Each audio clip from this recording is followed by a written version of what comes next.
How's it going, everybody? Really quick video, just going to show you how to attract more wild birds into your garden, and especially if you're getting set up for the first time. So you're going to need to position a feeding station. Now this is a feeding station, and it can be anything. It can be a bird table with the feeders hanging out of it, or it can be a purpose-built, feeding station with the hooks on it where the hangers will hang up. A couple of critical points is that you need to have it in an area where the birds feel protected. So for example, if you put this into the middle of a lawn, the birds won't feel safe when eating on it. So if you put this in the middle of the lawn, they've nowhere to get away to. So they don't feel safe, and then they don't come to the feeders. So here you'd see, this is about 2 meters away, or a little bit more than 2 meters away from a hedge. It's also not far from the tree here, but in the background then as well, and you can see the birds actually up on top of the hedge. So you have a natural hedge there.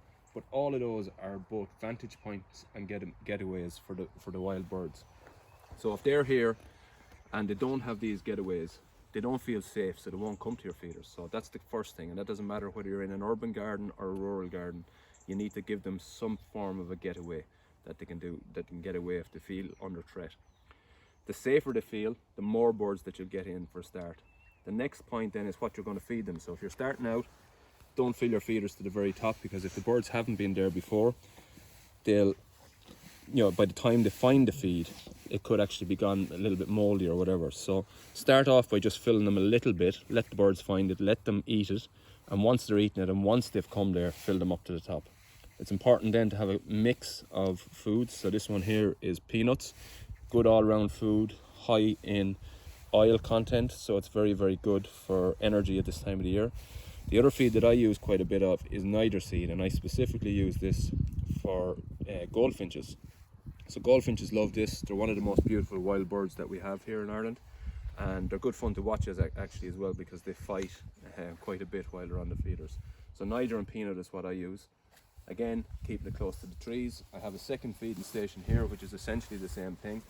It's basically a bird table with feeders hanging out of it.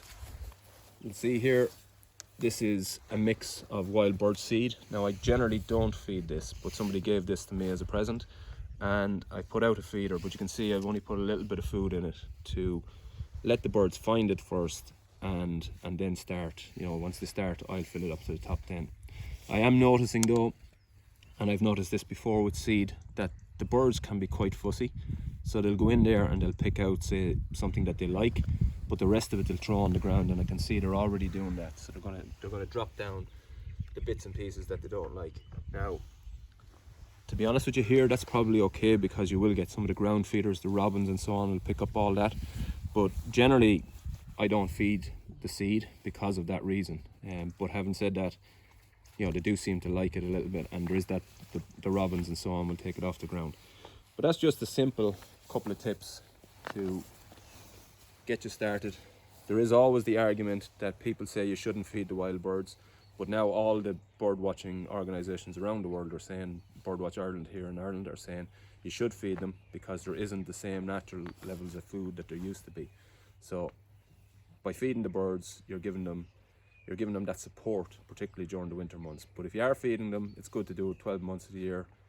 You'll see all through the winter months high demand on the food, but also at fledgling time. So in the sort of late spring, you'll see them where they needed a lot of it as well, because obviously they're raising their young at that stage, so there is high demand on the food at that stage. So, but it's a really good thing to do, really fun thing to do for us here. We have it quite close to the sunroom, so we're looking out at it while they're feeding, and I think that's always a good thing to do.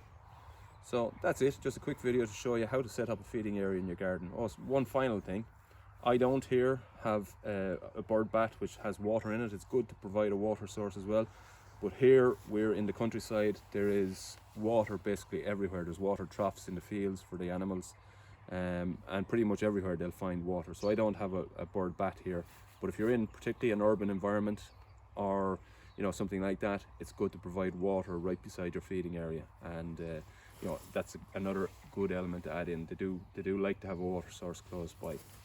So that's pretty much it. Until the next time, happy gardening.